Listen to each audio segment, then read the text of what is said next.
Hello dear student, कैसे हैं आप सब लोग। रिविजन टीचिंग ग्रुप चैनल पर एक बार फिर से आप सबका स्वागत है।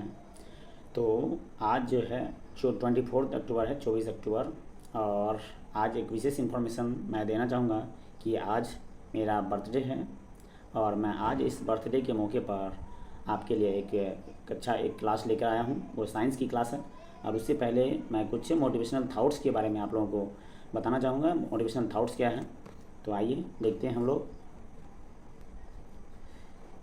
तो कहते हैं परीक्षा हमेशा अकेले में होती है। परीक्षा हमेशा अकेले में होती है, लेकिन परिणाम सबके सामने आता है। इसलिए कोई भी काम करने से पहले परिणाम का ज़रूर विचार करें। तो आप कोई भी काम करते हैं तो आपको परिणाम का ज़रूर विचार करना है। अगर आप अच्छे काम कर रहे हैं तो स्वाभाविक है कि आपको उसके अच्छे परिणाम मिलेंगे। मगर आप गलत काम कर रहे हैं, यानी आप अगर टाइम वेस्ट कर रहे हैं, तो स्वाभाविक है कि उसके आपको गलत परिणाम मिलेंगे। तो इसलिए परीक्षा आपके अकेले में होती है। आप अकेले में किस हद तक किसी भी अच्छी चीज़ को ज़्यादा कैप्चर करने का प्रयास करते हैं। मतलब आप अगर पढ़ाई से जुड़े हुए हैं तो पढ़ाई को कितना ज़्यादा आप माइंड में लेते हैं। तो इसलिए हर एक इंसान की परीक्षा अकेले में होती है। बाकी तो सामने तो बहुत सारा है, और जब रिजल्ट आता है तो वो सबके सामने आएगी। तो ये आपका एक जो है छोटा सा मोटिवेशनल थाट्स था, ठीक है। तो आइए अब हम लोग अगले क्लास की शुरुआत करते हैं। तो आज आप लोगों के बीच मैं लेकर आ रहा हूँ साइंस के साइंस के जो 2023 के पूछे गए क्वेश्चन हैं उनका सारा सीरीज मैं लेकर आ रहा हूँ। और साइंस में भी बिल्कुल सोशल साइंस की तरह इसमें भी 80 क्वेश्चन है, जिसमें आपको फिजिक्स, केमिस्ट्री, बायो के सारे ऑब्जेक्टिव मैं आपको डिस्कस करने वाला हूँ। तो चलिए बिना देरी किए हुए हम लोग उस क्लास की शुरुआत करते हैं।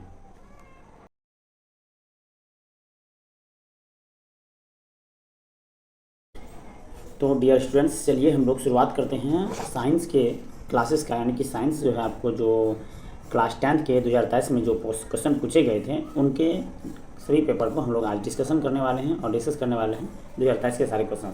आप देख सकते हैं कि जो 80 क्वेश्चन है इसमें जो है ना आपको टोटल ऑब्जेक्टिव क्वेश्चन होते हैं, और 2 घंटे 45 मिनट आपको टोटल इसमें साइंस के क्वेश्चन में आपको समय दिया जाता है। फुल मार्क्स 80 होता है, और आपको पता होना चाहिए कि 20 मार्क्स जो है आपके प्रैक्टिकल होते हैं जो कि स्कूल में लिए जाते हैं, और आपको 80 मार्क्स का एग्ज़ाम जो है आपको यानी कि ये आपको जाके बोर्ड एग्ज़ाम में देना पड़ेगा, ठीक है। तो 80 मार्क्स आपको बोर्ड एग्ज़ाम में देने होंगे, जबकि 20 मार्क्स का आपका प्रैक्टिकल होंगे। तो चलिए ये सेट जे है और 112 का कोड है आपको साइंस पेपर, और 2028 के ये पेपर हैं, ठीक है। आपके पास अगर क्वेश्चन है तो आप जरूर इसे देख सकते हैं निकाल के। और आपको हर एक देखेंगे पेपर में एक चीज़ लिखा होता है। मैं कुछ पेपर के बारे में आप लोगों को बताता हूँ। परीक्षार्थी, इसमें लिखा हुआ है कि परीक्षार्थियों के लिए निर्देश क्या है। परीक्षार्थी ओएमआर उत्तर पत्रक पर अपना प्रश्न पुस्तिका क्रमांक 10 अंक का उसमें क्रमांक होता है, आपको ओएमआर में वो भरना होता है। तो हमेशा आप याद रखेंगे कि आप अपना ओएमआर पुस्तिका में 10 अंकों का वो ओएमआर पत्रक क्रमांक जरूर भरेंगे। और परीक्षा यथासंभव अपने शब्दों में ही आपको उत्तर देना, मतलब अपने शब्द में लिखना है।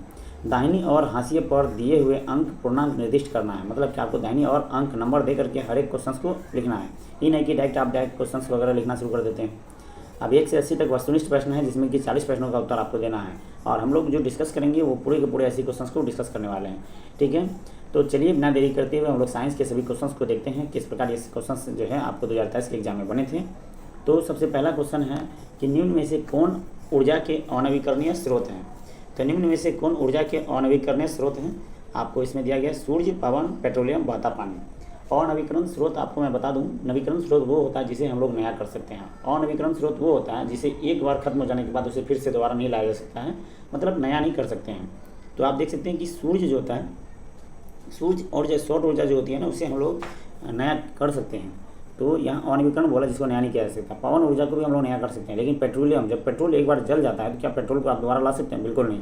बहता पानी को भी आप ला सकते हैं, मतलब बहता पानी भी वो बन सकता है, लेकिन पेट्रोलियम दोबारा नहीं बन सकता। इसलिए आपको इसमें सूर्य, पवन और बहता पानी यह जो है आपको अनवीकरणीय स्रोत है, जबकि इसमें वो नवीकरणीय स्रोत है, जबकि पेट्रोलियम आपका अनवीकरणीय स्रोत है। तो पेट्रोलियम आपका क्या हो जाएगा इसका आंसर? पेट्रोलियम, यह अनवीकरणीय स्रोत में आ जाएगा, ठीक है। तो पेट्रोलियम हो गया, इसी के साथ आपको कोयला हो गया। ये सब एक बार जल जाएंगे फिर दोबारा क्या आप इसे वापस ला सकते हैं? उसी रूप में नहीं आ सकता है। तो यानी कि जिसे हम वापस नहीं ला सकते हैं उसे अनवीकरणीय स्रोत बोलेंगे, ठीक है ना। जिसका संसाधन लगभग सीमित होता है, मतलब जिसका मटेरियल सीमित है। तो ये सब सीमित मात्रा में है हमारे पास। तो इसलिए एक समय में आप देखिएगा कि आप पेट्रोलियम, जैसे कि बहुत सारे पेट्रोल वगैरह, डीजल वगैरह, ये सब धीरे धीरे इनके स्थान पे आपको बहुत सारी गाड़ी ऐसे आ रहे हैं जो कि इसमें पेट्रोल वगैरह की ज़रूरत नहीं पड़ रही है ना। तो बहुत सारी गाड़ी आपको देख रहे हैं कि ऑटो आ गया है, बस आ गया है। तो ये कारण क्या है? क्योंकि ये धीरे धीरे खत्म हो रहा है। है ना। तो जो पेट्रोल डीजल है एक समय बाद इनकी वाहन धीरे धीरे खत्म हो जाएगी, ठीक है। तो आइए अगले क्वेश्चन पर हम लोग चलते हैं। अगला क्वेश्चन है जीवाश्म ईंधन का ऊर्जा का वास्तविक संसाधन का स्रोत क्या है। जीवाश्म ईंधन की ऊर्जा का वास्तविक स्रोत क्या है। तो जीवाश्म ईंधन मतलब जीवों के अंश से जो भी ईंधन बनते हैं, तो इसका वास्तविक स्रोत क्या है। आपका ऑप्शन है 2 का नाभिकीय संलयन, सूर्य, चंद्रमा या फिर इनमें से कोई नहीं। तो अगर आपकी बात करें तो क्वेश्चन नंबर 2 है, इसका आंसर हो जाएगा डी, इनमें से कोई नहीं। इसमें जीवाश्म ईंधन में तो ये सूर्य, चंद्रमा, नाभिकीय संलयन, ये ऑप्शन ही कुछ अलग दिया। क्या ये ऑप्शन से कभी मैच ही नहीं कर रहा है। जीवाश्म ईंधन का मतलब होता है आपको जो जीवों के सड़े गले अंश से बनता है। तो मैं आपको बता दूं कि पेट्रोलियम का जो भी अंश होता है वो जीवों के सड़े गले पार्ट से ही बनते हैं, जो कि ज़मीन के नीचे काफ़ी ज़्यादा होते हैं। कोयला भी जीवाश्म ईंधन का ही एक भाग है, ठीक है। तो इसमें इनमें से कोई नहीं आपका आंसर हो जाएगा। उसके बाद क्वेश्चन नेक्स्ट है कि जो दहन कर ऊष्मा उत्पन्न करते हैं, जो दहन कर ऊष्मा उत्पन्न करते हैं उन्हें क्या कहा जाता है। तो जो दहन कर ऊष्मा उत्पन्न करे उन्हें क्या कहा जाता है। उन्हें इंजन कहा जाएगा या ईंधन या फिर तापक या इनमें से कोई नहीं। तो उन्हें जो है ईंधन कहा जाता है। तो ईंधन जो होते हैं, ईंधन जो दहन करके क्या करते हैं, ऊष्मा उत्पन्न करते हैं, मतलब आग उत्पन्न करते हैं। तो ईंधन को आप सब रूप में ले सकते हैं। ईंधन जो जो जलता है वो सब ईंधन है। लकड़ी भी एक प्रकार का ईंधन है, मैं बता दूं आपको, क्योंकि लकड़ी भी जल के ऊष्मा उत्पन्न करता है। ठीक इसी प्रकार जितने भी कागज़ पेपर वो भी आपको ईंधन के रूप में ही है। इसके अलावा आपको पेट्रोल, डीजल, तेल ये सब तो है ही जो ईंधन के रूप में काम कर रहे हैं। तो आइए अगले क्वेश्चन पे चलते हैं हम लोग। चौथे नंबर क्वेश्चन पे यूरो 2 का संबंध किससे है। तो इसमें यूरो 2 का संबंध किससे है। तो ये किस प्रदूषण से है आपको यूरो 2, वायु प्रदूषण, मृदा प्रदूषण, जल प्रदूषण या फिर इनमें से कोई नहीं। इसका आंसर आपको मृदा प्रदूषण हो जाएगा, क्योंकि यूरो 2 आप याद रखेंगे, यूरो 2 से यूरिया है ना। तो यूरिया का काम ज़्यादातर आपको आता है किसमें, खेतों में। तो मिट्टी में ज़्यादातर इसका उपयोग किया जाता है, इसलिए आपको यूरो 2 याद रखना है। ये मृदा से संसाधन से मतलब मृदा प्रदूषण से जुड़ी हुई है, ठीक है। यूरो 2 मृदा प्रदूषण, क्योंकि यूरो 2 से जो है ना ये केमिकल होगा जो कि मृदा प्रदूषण के लिए है, ठीक ना। आइए, श्वेत प्रकाश में वर्ण विक्षेपण उत्पन्न करता है। तो आप सभी अगर फिजिक्स में आप चैप्टर पढ़े हैं तो श्वेत प्रकाश में वर्ण विक्षेपण उत्पन्न करता है। तो किससे, वो श्वेत प्रकाश में वर्ण विक्षेपण उत्पन्न किसमें करता है, कांच में, समतल दर्पण, गोलीय दर्पण या प्रिज्म में। तो आप सभी देखे होंगे कि एक प्रिज्म बना होता है और इसमें जो है ना जब श्वेत प्रकाश इसमें एंटर करता है ये कई सारे पार्ट में बढ़ जाता है ना, ये 7 रंगों में बढ़ जाता है कि नहीं, 7 भागों में बढ़ जाता है। तो इसे हम लोग कहते हैं वर्ण विक्षेपण। तो ये क्या है, प्रिज्म है। ये क्या है, प्रिज्म। तो इसी प्रिज्म के बारे में ये बात कर रहा है। तो 5 नंबर का आंसर हो जाएगा आपका डी, ठीक है। नेक्स्ट क्वेश्चन पर हम लोग चलते हैं। सौर ऊर्जा को सीधे विद्युत में बदलने वाली, मतलब सौर ऊर्जा को सीधे विद्युत ऊर्जा में बदलने वाली युक्ति को क्या कहा जाता है। डेनियल सेल, लैक्लांसे सेल या फिर सौर सेल या इनमें से कोई नहीं। 6 नंबर का जो आपका आंसर हो जाएगा वो हो जाएगा सी, यानी कि सौर ऊर्जा को सीधे विद्युत में बदलती है ये सौर सेल। सौर ऊर्जा को सीधे विद्युत ऊर्जा में बदल देती है। आइए अगले क्वेश्चन पे चलते हैं हम लोग। निम्नांकित में कौन प्रबल क्षारक है। तो इसमें प्रबल क्षारक, आपको मैं बता दूं, क्षार जो होते हैं ना, अगर क्षार कहीं पे दिया हो तो उसके लास्ट में आपको OH से आप समझ लेंगे कि वो क्षार होता है, लेकिन यहाँ दिया है प्रबल क्षारक कौन सा है। तो 7 नंबर का जो आंसर हो जाएगा आपका OH, यानी कि यही क्षार होगा, NaOH, वो प्रबल क्षारक है, ठीक है। जिसको सोडियम हाइड्रोक्साइड बोलते हैं, NaOH, ठीक है। आइए अगले क्वेश्चन पर चलते हैं। शुष्क बर्फ का रासायनिक सूत्र क्या है। तो शुष्क बर्फ का रासायनिक सूत्र की बात करें तो 8 नंबर का जो आपका आंसर होगा वो बी हो जाएगा, CO2। शुष्क बर्फ का रासायनिक सूत्र कार्बन डाइऑक्साइड होता है, मतलब शुष्क बर्फ जो है ना कार्बन डाइऑक्साइड का ही एक रूप होता है, एक पार्ट होता है। इसमें कंफ्यूज नहीं होंगे, CO2 यानी कार्बन डाइऑक्साइड शुष्क बर्फ का ही रासायनिक सूत्र है। आइए अगले क्वेश्चन पे चलते हैं हम लोग। रक्त का लाल रंग निम्नांकित में से किस प्रोटीन की उपस्थिति के कारण होता है। ये आप सबको पता होना चाहिए, बहुत ही ईजी क्वेश्चन है। अगर आप इसको बायोलॉजी पढ़े हैं तो इसमें आपको पता होना चाहिए रक्त का लाल रंग किसकी वजह से होता है, तो वो हीमोग्लोबिन की वजह से होता है। और हीमोग्लोबिन का जो है ना कम होना एनीमिया की बीमारी को जन्म देता है। तो खास करके आप देखे होंगे कि खास करके मतलब ये मैं लिंग आधारित कुछ बात नहीं बोल रहा, लेकिन जो है ना गर्ल्स में हीमोग्लोबिन की मात्रा बहुत ज़्यादा कम पाई जाती है, जिसकी वजह से एनीमिया नामक रोग ज़्यादा होते हैं, है ना। तो इसलिए कह सकते हैं बहुत सारी जो गर्ल्स लड़कियां हैं वो मतलब उनके जीवा लंबा होते हैं, ठीक है। उनके जीवा लंबा होने के कारण वो बहुत सारे जो है ना बाजारू सामान खाने में ज़्यादा मतलब ध्यान देती है और घरेलू सामान खाने में कम। तो घरेलू सामान अगर कम खाती है तो स्वाभाविक है कि उसके अंदर जो है ना ब्लड के जो अंश है वो कम बनता है, जिसमें कि हीमोग्लोबिन मटेरियल कम होती है। और हीमोग्लोबिन कम होता है तो हीमोग्लोबिन आप सभी जानते हैं हीमोग्लोबिन ऑक्सीजन का वाहक है, और ऑक्सीजन का वाहक है। अगर हीमोग्लोबिन कम होगा तो ऑक्सीजन कम लेगा, है ना। तो इससे क्या होगी, उनके अंदर जो है ना एनीमिया रोग उत्पन्न हो जाती है और बहुत सारा मतलब थकान, कमजोरी, ये सब जो है ना होता रहता है। तो कभी कभार अचानक से बहुत ज़्यादा धूप आया तो वहाँ गिर जाना, तो ये सब कारण है। इसलिए कह सकते हैं कि हीमोग्लोबिन का कम होना बहुत ज़्यादा खास करके लड़कियों में ज़्यादा देखा गया है। ऐसा नहीं कि लड़कों में नहीं होता है, लेकिन रेयर ज़्यादातर उनमें देखा गया, ठीक है, हीमोग्लोबिन का कम होना। नेक्स्ट, क्लोरोफिल का वर्णक लाल रंग का होता है। क्लोरोफिल का वर्णक लाल रंग का होता है, ये क्यों, इसका क्या होगा ऑप्शन। क्लोरोफिल का वर्णक का रंग होता है, सॉरी क्लोरोफिल का वर्णक का रंग कैसा होता है? काला, पीला, नीला, हरा। तो क्लोरोफिल आप जानते हैं कि हरा रंग का होता है। कैसा रंग का? हरा रंग का। आइए अगले क्वेश्चन पे हम लोग चलते हैं। दांत का कठोरतम भाग कौन सा है? तो दांत का अगर सबसे कठोरतम भाग बोले तो 11 नंबर का आपका आंसर हो जाएगा बी, यानी इनामिल आपका जो है ना सबसे कठोरतम भाग होता है दांत का। इनामिल जो होती है वो एक परत होती है जो कि दांत के ऊपर बैठ जाती है, जिसे डेंटाइन, जिसे इनामिल कहते हैं, दांत के ऊपर की परत। ठीक है, आइए अगले क्वेश्चन पे चलते हैं। थायरॉक्सिन हार्मोन का संश्लेषण किसका होना आवश्यक है? थायरॉक्सिन हार्मोन के संश्लेषण में किनका होना आवश्यक है? तो 12 नंबर का जो आपका आंसर होगा वो हो जाएगा बी नंबर का आंसर, आयोडीन। यानी कि थायरॉक्सिन हार्मोन का संश्लेषण किसका होना आवश्यक है? तो आयोडीन का होना आवश्यक है। अगले क्वेश्चन पे चलते हैं हम लोग। अपघटक का उदाहरण कौन सा है? इसमें अपघटक का उदाहरण कौन सा होगा? तो आप जानते हैं अपघटक जो सड़ीली चीज़ों को, मतलब बहुत ज़्यादा चीज़ों को सड़ा देता है, वो उसी को अपघटक कहते हैं। यानी कवक आपका इसमें अपघटक हो जाएगा। गाय, बाघ, घास, ये सब कहीं से कहाँ से अपघटक होगा? तो यहाँ कवक हो जाएंगे। इसके बाद है पृथ्वी पर ऊर्जा का मुख्य स्रोत क्या है? मेरे ख्याल से 2023 में साइंस का ऑब्जेक्टिव इतना आसान क्वेश्चन दिया गया था। देखिए, पृथ्वी पर ऊर्जा का सबसे मुख्य स्रोत कौन सा है? जो कि ऊर्जा आती है, तो आप जानते हैं कि सूर्य तो सबसे मुख्य स्रोत है ऊर्जा का। इससे, इसके अलावा इससे बेस्ट ऑप्शन तो कोई हो ही नहीं सकता। तो सूर्य सबसे मुख्य स्रोत है ऊर्जा का। अगले क्वेश्चन पे चलिए। निम्नलिखित में से कौन एक पर्यावरण का हिस्सा है?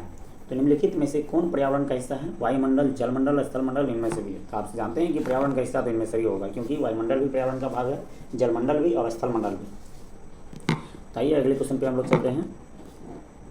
अगले क्वेश्चन है आपको, एक वन पारिस्थितिक तंत्र में कितने पोषी स्तर होते हैं? एक वन पारिस्थितिक तंत्र में अगर बात करें तो कितने पोषी स्तर है? इसमें 4 पोषी स्तर है। कितने होते हैं? 4 पोषी स्तर एक वन पारिस्थितिक तंत्र में होते हैं। ठीक है, इसके बाद आइए अगले क्वेश्चन पे। अभिक्रिया जिसमें आयनों का आदान प्रदान होता है क्या कहलाती है? अभिक्रिया जिसमें आयनों का आदान और प्रदान हो तो वो क्या कहलाती है? तो 17 नंबर का जो आपका आंसर होगा वो हो जाएगा द्विविस्थापन अभिक्रिया। अगर आयनों का आदान प्रदान हो तो द्विविस्थापन अभिक्रिया। इसमें द्विविस्थापन होती है, एकल विस्थापन होता है ना? जब कोई एक दूसरे को देता है तो बस उसे कहते हैं एकल विस्थापन अभिक्रिया। यहाँ द्विविस्थापन, आयनों का दोनों एक दूसरे को दे रहा है, आदान प्रदान कर रहा है, तो द्विविस्थापन अभिक्रिया हो गया। ये केमिस्ट्री से आपका सवाल है। अगले क्वेश्चन को हम लोग देखते हैं। निम्नलिखित में से कौन समीकरण संतुलित नहीं है? तो कौन सा समीकरण संतुलित नहीं है? तो आप केमिस्ट्री में अगर पढ़े होंगे कि समीकरण संतुलित करना, तो आप देख सकते हैं यहाँ पे। अगर इसको देखें हम, पहला नंबर का यहाँ पे हाइड्रोजन के पहला नंबर ए नंबर में आप देखिए कि हाइड्रोजन के यहाँ पे 2 अंश, 2 इधर है 2 इधर है, यानी कि ये 4 कह सकते हैं, हाइड्रोजन 4 इसमें है ना, जबकि यहाँ ऑक्सीजन 2 है। तो हाइड्रोजन 4 ऑक्सीजन 2, इधर देखिए यहाँ भी हाइड्रोजन 4 और ऑक्सीजन 1 है।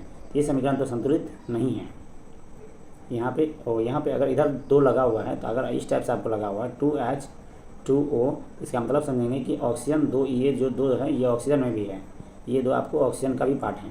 तो यहाँ पे तो आपका समीकरण संतुलित लग रहा है। यहाँ देखिए 2KCO3, तो यानी O के साथ 3 दिया हुआ है, और K और CI ये सब तो 2 हैं ही। तो यहाँ पे 2KCI ठीक है, और 3O3 यहाँ तो हाँ ठीक है, ये 3 2 6 ये हो सकता है। तो O3 यानी 2, अगर इसको देखें तो ये अलग से हो जाएगा आपको 6। ये भी समीकरण संतुलित है। H2Cl2, तो यहाँ H2 हाइड्रोजन 2 है और Cl 2 है, तो यहाँ 2HCl है, तो ये भी आपका समीकरण संतुलित है। PbNO3 2, तो यहाँ पे PbNO3 PbO हो गया आपको, और NO2 प्लस O2, तो ये समीकरण आपको कहीं कहीं डी नंबर का आंसर जो है इसमें 18 का आपका डी नंबर का जो है ये संतुलित नहीं है ना, जबकि ये सब संतुलित है, ये सब आपका संतुलित है, डी नंबर का आपका संतुलित नहीं है ना, बाकी सब संतुलित है। तो इस तरीके से आपका आंसर हो जाएगा डी नंबर, बाकी सब आपका समीकरण क्या है? संतुलित है। आइए अगले क्वेश्चन पे हम लोग चलते हैं। किसी भी उदासीन विलयन का पीएच मान कितना होता है? जब भी उदासीन बोले तो उदासीन मतलब आप एक ही बात समझेंगे, आप बाइकोग्राम देखे होंगे, न्यूट्रल। तो न्यूट्रल जो होता है यानी उदासीन मान जो होता है वो हमेशा 7 होता है। कितना होता है? 7। और 7 से अगर कम है तो आप सभी जानते हैं 7 से कम होगा तो क्या होगा? 7 से कम होगा तो वो होगा अम्लीय। वो क्या होगा? आपको अम्लीय हो जाएगा। ठीक है, मैं ये हाथ से लिख रहा हूँ इसलिए हमारा हैंडराइटिंग मतलब इस ढंग से ये नहीं समझेंगे कि ये हैंडराइटिंग हमारा है, तो अम्लीय हो जाएगा। यहाँ पे अट नहीं रहा है तो बड़ा होगा। और 7 से अगर ज़्यादा हो, 7 से ज़्यादा हो तो वो क्या हो जाएगा? वो क्षारीय हो जाता है। वो क्या हो जाता है? क्षारीय हो जाता है ना।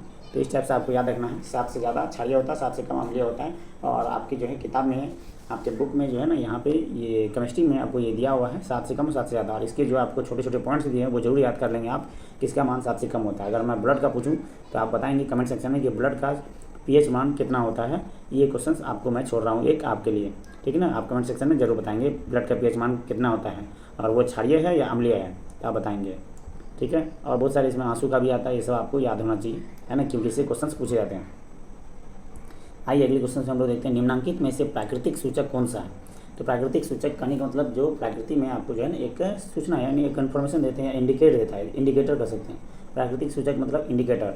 तो 20 नंबर का जो आपका आंसर हो जाएगा वो होगा बी, क्योंकि हल्दी एक प्राकृतिक है, नेचुरल चीज़ है, और हल्दी मतलब एक प्रकार का कलर भी देता है ना। तो हल्दी को आप कह सकते हैं प्राकृतिक सूचक। और बाकी सब जो है ये जो है फेनाफ्थलीन है, मैथिल ऑरेंज, ये भी सूचक तो हैं, लेकिन ये इंडिकेटर तो हैं, मगर ये प्राकृतिक नहीं है जो बनाया गया है ना। हल्दी प्राकृतिक सूचक है, क्योंकि हल्दी आप देखेंगे सब्जी वगैरह में डालने के बाद हल्दी जो होता है, हल्दी से क्या होता है सब्जी का कलर चेंज हो जाता है, सब्जी में कलर बन जाता है, ठीक है। तो स्पेशली जो है वो सब्जियों का कलर हो गया, और हल्दी बहुत सारी चीज़ों में आपको कलर चेंज करने में भी काम आता है।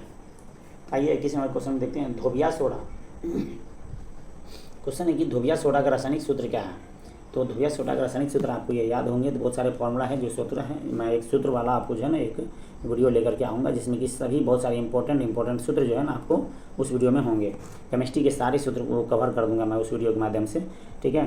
तो आप उस वीडियो को ज़रूर देख लीजिएगा। और मैं आपको एक थोड़ा छोटा सा इन्फॉर्मेशन मैं देना चाहूँगा थोड़ा सा, कि आपको जो है इस साइंस से पहले मैं सोशल साइंस और हिंदी और संस्कृत का 2023 के क्वेश्चंस को, प्रीवियस ईयर क्वेश्चंस को डिस्कस किया हूँ। उस वीडियो को अगर आपने नहीं देखा है तो आप ज़रूर जाके उसे देख लीजिए, क्योंकि उस क्वेश्चंस को देखने के बाद आपको बहुत सारे कॉन्फिडेंस आएंगे और बहुत सारे क्वेश्चंस आप हल करने का प्रयास करेंगे, खुद से आंसर देने का प्रयास करेंगे, कितना हद तक आप सही बना पाते हैं उसमें, है ना। तो इससे आपको बहुत सारे क्वेश्चंस उसी समय में याद भी हो जाएंगे, ठीक है। मैंने एक्सप्लेन करके उस क्वेश्चन को अच्छे से डिस्कस किया है, तो मैं डिस्क्रिप्शन बॉक्स में आपको उसका लिंक दे दूँगा, आप उसे देख सकते हैं। तो आइए धोबिया सोडा का अगर रासायनिक सूत्र की बात करें तो 21 नंबर का जो आपका आंसर हो जाएगा वो होगा सी नंबर, यानी Na2CO3 इंटू 10H2। Na2 यानी आप एक दो बार बोलेंगे इसे, Na2CO3 इंटू 10H2 ये आपका जो है ना धोबिया सोडा का रासायनिक सूत्र है। आइए अगले क्वेश्चन पर हम लोग चलते हैं, निम्नलिखित में से कौन विजातीय यौगिक है। कौन विजातीय यौगिक है, तो 22 नंबर का जो आपका आंसर हो जाएगा वो होगा डी, प्लास्टर ऑफ पेरिस आपका विजातीय यौगिक है, मतलब कि हेट्रोजेनियस कंपाउंड कह सकते हैं। Which of the following is एक हेट्रोजेनियस कंपाउंड। तो हेट्रोजेनियस कंपाउंड जो आपके होंगे वो होंगे प्लास्टर ऑफ पेरिस, है ना, विजातीय यौगिक। अगले क्वेश्चन पे, सबसे कठोर प्राकृतिक पदार्थ कौन सा होता है।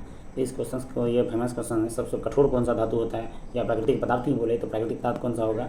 तो 23 नंबर का आपका आंसर हो जाएगा डी, यानी हीरा जो होता है सबसे कठोर होता है ना, सबसे कठोर होता है तो वो हीरा। इसके बाद आइए अगले क्वेश्चन, निम्नलिखित में से कौन सा आयन लाल लिटमस को नीला कर देता है। तो कौन सा आयन जो है जो लाल लिटमस को नीला में बदल देगा।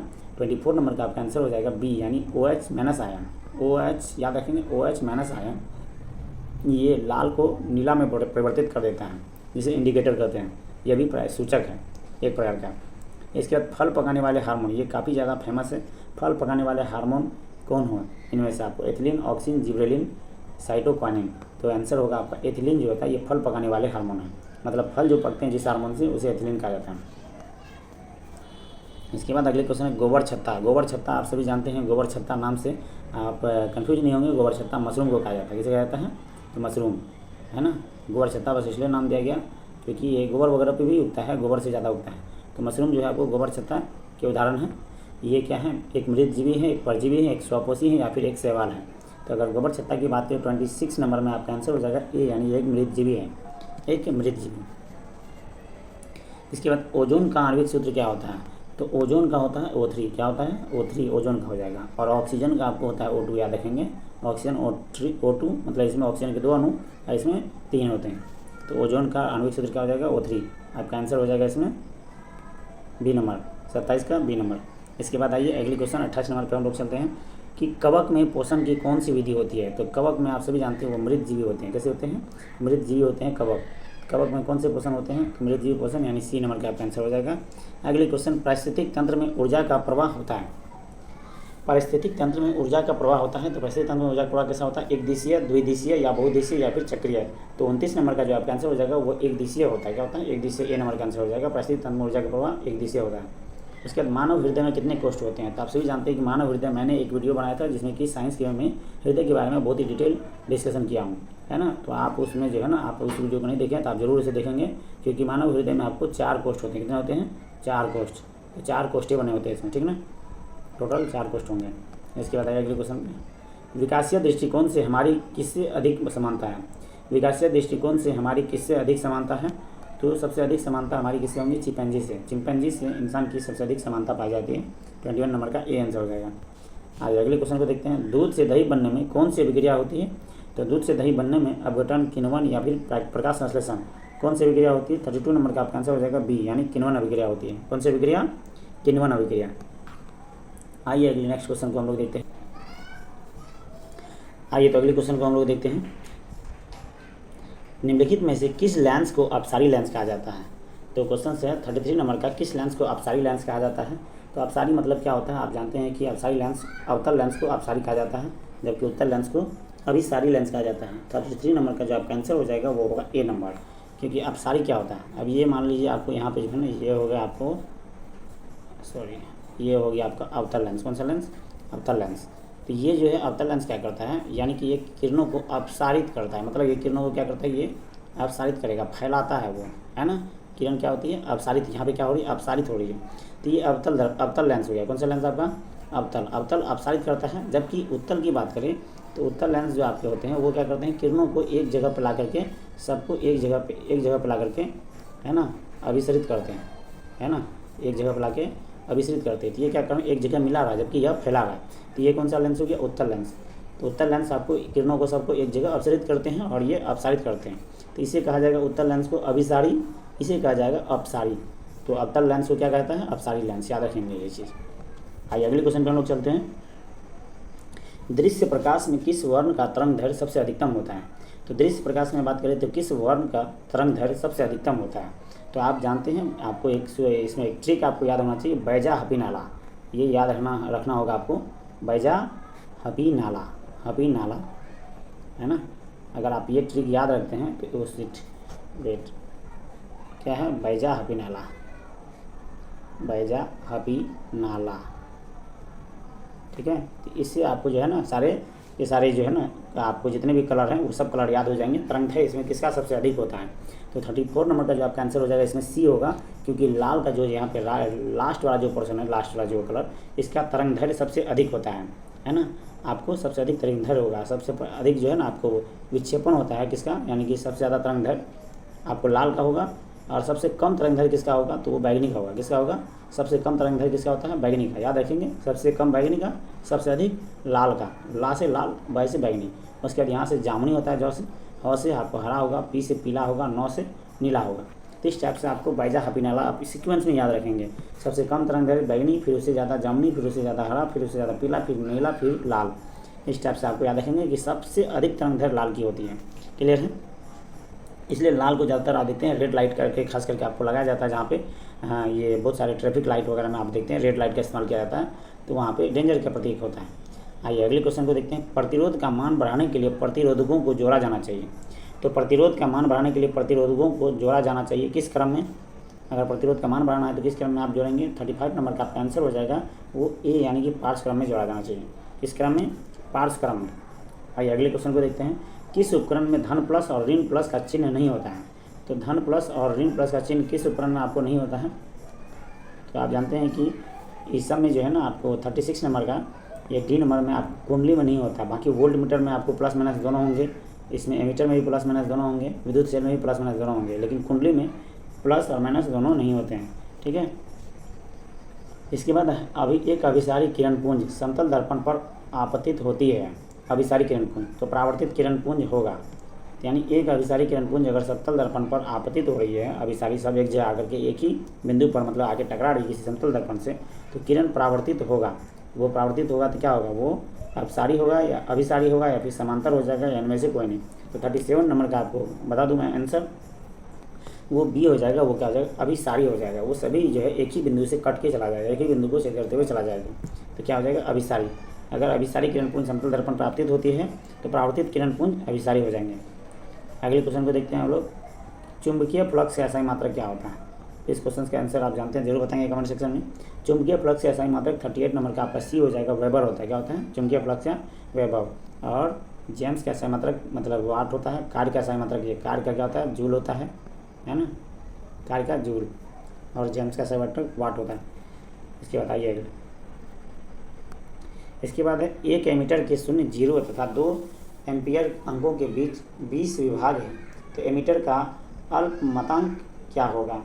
एक एमीटर के शून्य 0 है तथा 2 एमीटर अंकों के बीच 20 विभाग हैं, तो एमीटर के अल्पमतांक क्या होगा।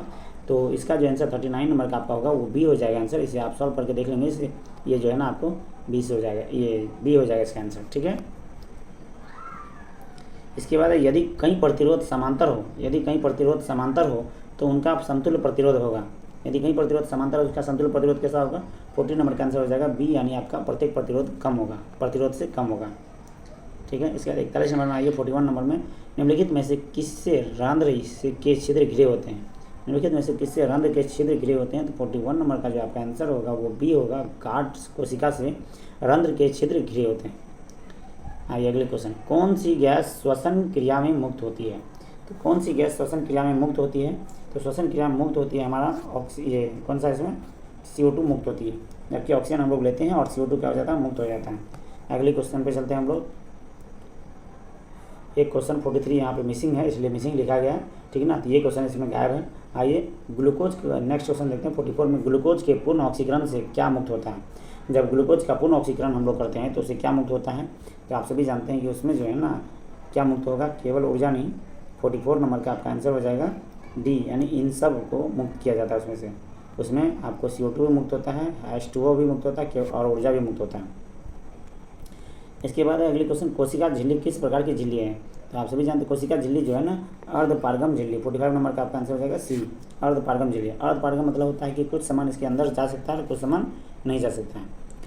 ATP का फुल फॉर्म क्या होता है, ये क्वेश्चन बहुत ज़्यादा फेमस है। इसका होता है ATP का फुल फॉर्म विस्तारित रूप क्या होता है,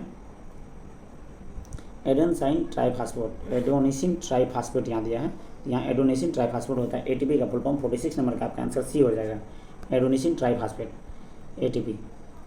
यहाँ पे कह सकते हैं एडेनोसिन, यहाँ एडेनोसिन ट्राइफॉस्फेट यहाँ पे आपको अच्छे से दिया हुआ, क्लियर है।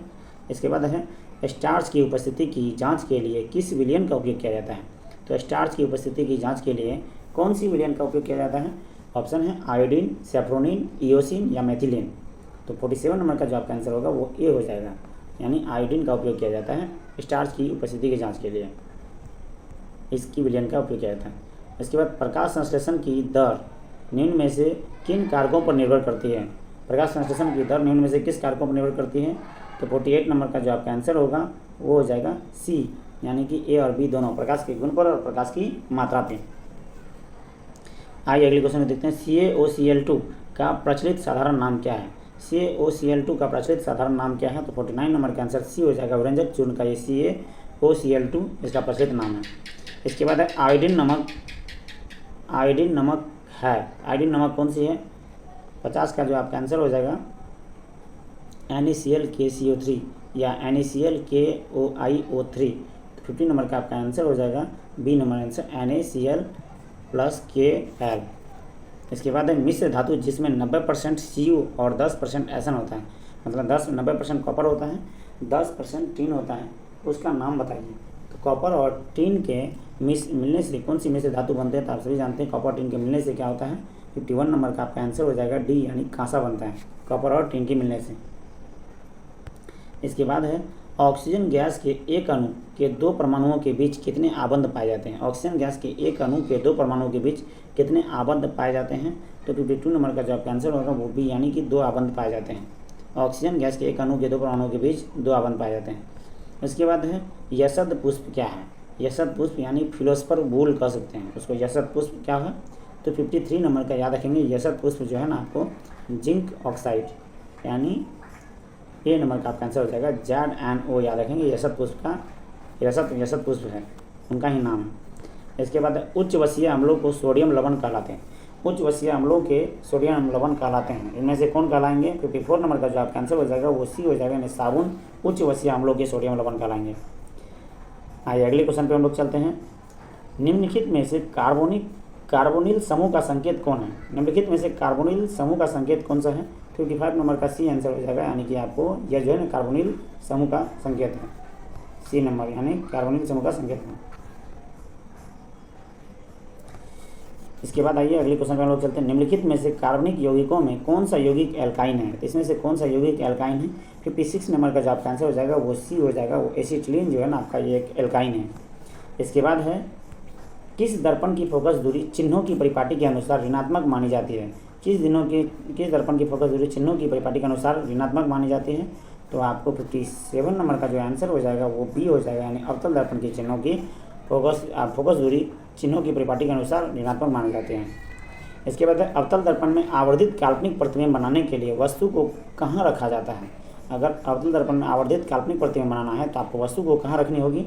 तो 58 नंबर का जो आपका आंसर होगा वो ए हो जाएगा, यानी फोकस दूरी और ध्रुव के बीच अगर आप वस्तु को रखते हैं तो वस्तु का जो प्रतिबिंब बनेगा वो काल्पनिक बनेगा और दर्पण के पीछे बनेगा। प्रकाश के अपवर्तन के कितने नियम हैं? तो इसका तो बहुत ज़्यादा फेमस है। प्रकाश के अपवर्तन के 2 नियम हैं। एक जो है यानी कि अविलंब की ओर मुड़ जाती है और एक अविलंब से दूर चली जाती है अगर प्रकाश की कोई किरण सघन से विरल माध्यम में जाए तो, है ना। जब सघन से विरल माध्यम में जाती है तो अविलंब से दूर जाती है, जब विरल से सघन में जाती है तो अविलंब के और झुक जाती है। आइए, किसी माध्यम के अपवर्तनांक का मान कितना होता है? अगर किसी माध्यम के अपवर्तनांक का मान पूछा जाए तो साइन आई बटे साइन आर होता है आंसर। क्या होता है? साइन आई बटे साइन आर। 60 नंबर का आपका आंसर हो जाएगा साइन आई बटे साइन आर। आइए अगले क्वेश्चन को देखते हैं। लेंस की क्षमता का सही मात्रक क्या होता है? ये बहुत ही इजी क्वेश्चन कर सकते हैं। लेंस की क्षमता का सही मात्रक डायोप्टर, और ये क्वेश्चन वीवीआई भी कर सकते हैं क्योंकि हर बार एग्जाम में आते हैं, बहुत सारे एग्जाम में क्वेश्चन पूछा गया है। लेंस की क्षमता का सही मात्रक डायोप्टर, याद रखेंगे आप। अवतल लेंस में आवर्धन का बराबर होता है, तो अवतल लेंस में जो आवर्धन होते हैं वो किसके बराबर होते हैं? तो भी बाई यू के बराबर होते हैं। किसके? भी बाई यू के बराबर होते हैं। 62 नंबर का आपका सी हो जाएगा आंसर। इसके बाद अगले क्वेश्चन है, हीरे का अपवर्तनांक कितना होता है? अगर हीरे का अपवर्तनांक की बात करें तो 63 नंबर का जो आपका आंसर हो जाएगा वो डी हो जाएगा। 2.42 हीरे का अपवर्तनांक होता है। इसके बाद एक प्रिज्म कितने सतहों से घिरा होता है? तो बात करें एक प्रिज्म की, तो एक प्रिज्म कितने सतहों से घिरा होता है? 64 नंबर का आपका आंसर डी हो जाएगा, यानी 5 सतहों से एक प्रिज्म घिरा होता है। अगले क्वेश्चन पर हम लोग चलते हैं। आइए, पोटेशियम की परमाणु संख्या 19 है, तो इसकी संयोजकता क्या होगी? तो आप आइए, अगर संयोजकता की बात करें तो पोटेशियम की परमाणु संख्या 19 है, तो आप सभी जानते हैं कि के इसमें आता है KLMN। के कब से होता है? जो इलेक्ट्रॉन के समूह होते हैं KLM और M। इसमें आपके 2 इलेक्ट्रॉन रह सकते हैं, इसमें कम से कम 8 रह सकते हैं, इसमें आपको यानी कि 18 हो सकते हैं और इसमें लगभग 32 हो सकते हैं, है ना। तो इस टाइप से इलेक्ट्रॉनों की इसमें क्षमता हो सकती है। अगर पोटेशियम की परमाणु संख्या 2 है तो यानी मान लीजिए कि पहले कक्षा में उसको 2 रखते हैं तो दूसरी कक्षा में हम कितने रखेंगे? 8 रख सकते हैं, यानी 17। इसमें 18 तो पूरा नहीं रहा, मतलब 8 रखेंगे दूसरी कक्षा में, तो यहाँ कहेंगे 10 हो गए, बचा 9। तो 9 जो है आपको अंतिम कक्षा में हम रख लेंगे, लेकिन 9 नहीं रख करके हम 8 रखेंगे, क्योंकि 8 की फुलफिल अगर पूरा कर रहा है तो कोई दिक्कत नहीं। तो अंतिम कक्षा में जो इलेक्ट्रॉन बचेंगे वो 1 होगा। तो अंतिम कक्षा में जो इलेक्ट्रॉन होते हैं वो 1 होते हैं, और यह 1 जब भी अगर आए तो इसकी संयोजकता कितनी हो जाएगी? या 1 जो है ना उन्हें दे देगा, यानी कि इसकी संयोजकता हो जाएगी। कहते हैं कि जब अगर आपको यानी कि 4 से अधिक अगर आपकी ये कक्षा लास्ट कक्षा में 4 से अधिक बचता है तो आप क्या करेंगे? 8 से माइनस करेंगे, वो इसकी संयोजकता है। अगर आप 4 से कम हैं तो वही उनकी संयोजकता हो जाएगी। तो इसकी संयोजकता कितनी हो जाएगी? 1 हो जाएगी। कितनी हो जाएगी? 1। तो याद रखेंगे पोटेशियम की संयोजकता 1। अब एल्केन का सामान्य सूत्र क्या है? तो 66 नंबर का आंसर बताते हैं आपको कि एल्केन का सामान्य सूत्र क्या है। तो 66 नंबर का आंसर हो जाएगा बी, यानी कि CnH2n+2 CnH2n+2 ये एल्केन का सामान्य सूत्र है। आइए अगले क्वेश्चन पर चलते हैं। फ्लोरीन का परमाणु संख्या कितना है? बात करें तो फ्लोरीन का परमाणु संख्या कितना है? तो फ्लोरीन का आपका 9 होता है। 67 नंबर का आंसर ए हो जाएगा। आइए अगले क्वेश्चन को देखते हैं। कोई विलयन लाल लिटमस को नीला कर देता है, तो इस विलयन का पीएच मान कितना होगा? अगर लाल लिटमस को नीला कर दे तो उसका पीएच मान कितना होगा? तो इसका हो जाएगा 7 से अधिक होगा उनका पीएच मान, ठीक है। आइए, ऑक्सीजन का परमाणु भार कितना होता है? अगर ऑक्सीजन के परमाणु भार की बात करें, यानी परमाणु भार वजन की बात कर रहे हैं, तो यानी 8 अगर आपको ऑक्सीजन का परमाणु संख्या होती है तो उसके दुगुना यानी 16 लगभग इसके परमाणु भार होंगे। 69 का सी हो जाएगा आंसर, क्योंकि परमाणु संख्या अगर परमाणु संख्या पूछता तो आप बोलते 8, और जब भी भार पूछे तो हमेशा भार दोगुना होता है, इसका दोगुना हो जाएगा भार। तो किसी भी तत्व का परमाणु भार पूछे तो आप उस तत्व का परमाणु संख्या याद रखिए और उसका लगभग उसका दोगुना होता है हमेशा उसका परमाणु भार। इसके बाद आइए, बॉक्साइट निम्नलिखित में से किस धातु का है? बॉक्साइट आप सभी जानते हैं कि बॉक्साइट किसका है इसके? तो बॉक्साइट एल्यूमिनियम का है इसके। 70 नंबर का आपका आंसर हो जाएगा सी। आइए 71 नंबर के क्वेश्चन पे चलते हैं हम लोग। 71 नंबर, धातुओं की क्रियाशीलता का सही क्रम क्या है? तो धातुओं की क्रियाशीलता का सही क्रम क्या है? तो इसमें 71 नंबर का जो आपका आंसर होगा वो डी हो जाएगा। आप सभी जानते हैं धातु की क्रियाशीलता का सही क्रम होगा ये डी नंबर, यानी कि Na Mg Zn Cu। इसके बाद आइए अगले question. Fe2O3 plus 2 aluminium Al2O3 plus Fe निम्नलिखित में से किस प्रकार की अभिक्रिया है। तो मतलब देखिए यहाँ पे कि फेरस आपको आयरन ऑक्सीजन के साथ अभिक्रिया कर रहा है, आयरन यानी फेरस सल्फाइड या फेरस ऑक्साइड, ये किसके साथ, एल्यूमिनियम के साथ अभिक्रिया करके क्या कर रहा है, रिप्लेसमेंट कर रहा है। तो कह सकते हैं यहाँ पे क्या हो रहा है, विस्थापित हो रहा है। यहाँ पे आपको Fe के साथ O जो है विस्थापित हो गया और यहाँ एल्यूमिनियम के साथ O यहाँ पे आ गया, है ना। तो इस प्रकार 72 नंबर का आप पढ़ सकते हैं कि यह क्या हो रहा है, विस्थापन अभिक्रिया हो रही है इसमें। इसके बाद एक कार्बन हाइड्रोजन के संयोग कर बनाता है। तो कार्बन हाइड्रोजन के संयोग कर क्या बनाता है, 73 नंबर का आपका आंसर हो जाएगा सी, हाइड्रोकार्बन बनाता है। क्या बनाता है, हाइड्रोकार्बन। इसके बाद बोरॉन एवं एल्यूमिनियम आवर्त सारणी के किस वर्ग के तत्व में है। बोरॉन एवं एल्यूमिनियम आवर्त सारणी किस वर्ग तत्व में है। तो 74 नंबर का आपका आंसर हो जाएगा सी, 13 नंबर के वर्ग तत्व में है। मूत्र का पीला रंग किसके वजह से होता है। तो आप सभी को बताना चाहिए, मूत्र का जो पीला रंग होता है वो हीरोक्रोम नामक एक वर्णक होता है, इसी कारण मूत्र का पीला रंग हो जाता है। ठीक है, 75 नंबर का आपका बी आंसर हो जाएगा। इसके बाद आइए 76 नंबर के क्वेश्चन पर हम लोग चलते हैं। बाघ उपभोक्ता है, बाघ किस स्तर के उपभोक्ता हैं। तो 76 नंबर का हो जाएगा आंसर आपका सी, तृतीय पोषी उपभोक्ता हैं बाघ। अगले क्वेश्चन को देखते हैं, पित्त रस का स्राव कहाँ होता है। तो जब पित्त रस के स्राव की बात करें तो ये हमारा जो है ना 77 नंबर का जो आपका आंसर होगा वो बी हो जाएगा। यकृत में पित्त रस का स्राव होता है और ये गोल ब्लाडर यकृत में लगा होता है, जिसमें कि पित्त रस का सारे स्राव होकर के सभी जूस वहाँ इकट्ठे होते हैं। आइए अगले क्वेश्चन देखते हैं, मनुष्य, बिल्ली तथा चमगादड़ के अग्रपाद कौन से अंग हैं। तो ये आपको अगले चैप्टर बायोलॉजी का है, जो कि संजात श्रेणी से मतलब आपको पक्षी के हड्डियों से रिलेटेड है। 78 नंबर का जो आपका आंसर हो जाएगा वो ए हो जाएगा, यानी संजात अंग होते हैं। ऐसे कौन से अंग होते हैं, संजात अंग, यानी मनुष्य, बिल्ली तथा चमगादड़ के अग्रपाद संजात अंग हैं। इसके बाद निम्नलिखित में से कौन पुनरुद्भवन का उदाहरण है। तो ऑप्शन इसमें 79 नंबर का जो आपका आंसर हो जाएगा वो हो जाएगा ए नंबर, हाइड्रा। कौन हो जाएंगे, हाइड्रा। इसके बाद अगले क्वेश्चन को हम लोग देखते हैं, लास्ट इस जो है साइंस के ऑब्जेक्टिव का आपका लास्ट क्वेश्चन है, किसी जीव की जीनी संरचना क्या कहलाती है। किसी जीव की जीनी संरचना की बात करें तो यह आपको जीनोटाइप कहलाता है। क्या कहलाता है, जीनोटाइप। तो इस प्रकार जो है हमारा साइंस का 2023 के भी सारे ऑब्जेक्टिव को हम लोगों ने डिस्कस किए आज इस वीडियो के माध्यम से। तो आपको हमारा यह वीडियो कैसा लग रहा है। अगर आपको हमारे यह वीडियो पसंद आ रहा है तो आप हमारे चैनल #रिवीजन टीचिंग ग्रुप 07 को जरूर सब्सक्राइब करें और आप इनसे ज़रूर फ़ायदा उठाएं। और आपके अगर संपर्क में 10th वाले स्टूडेंट है तो आप उनके पास भी हमारा वीडियो शेयर कर सकते हैं, ताकि उन्हें भी इस वीडियो का लाभ मिल सके। ठीक है, तो आपको अगर हमारी वीडियो पसंद आ रही है तो आप ज़रूर हमारे चैनल को लाइक सब्सक्राइब करें। और कहीं भी कोई त्रुटि हमारी वीडियो में आपको लग रही है तो आप ज़रूर कमेंट सेक्शन में बताएं। और अगर आपको साउंड का थोड़ा भी बहुत इशू आता है, उधर बीच में साउंड की थोड़ी इशू आ रही थी, अगर साउंड की इशू आती है तो थोड़ा सा मैनेज करने का प्रयास करेंगे। मैं धीरे धीरे करके उसमें इम्प्रूवमेंट कर रहा हूँ और माइक के माध्यम से मैं आपको साउंड का जो है प्रॉब्लम को सॉर्ट आउट करने का प्रयास कर रहा हूँ। और आप हेडफोन से अगर इस वीडियो को सुनते हैं तो आपके लिए बेहतर होगी और आप बेहतर तरीके से कर पाएंगे। तो आशा करता हूँ कि आपको मेरी ये वीडियो पसंद आ रही है, तो हमारे इस चैनल पे बने रहिए आप। आज के लिए इतना ही। जय हिंद, जय भारत, धन्यवाद।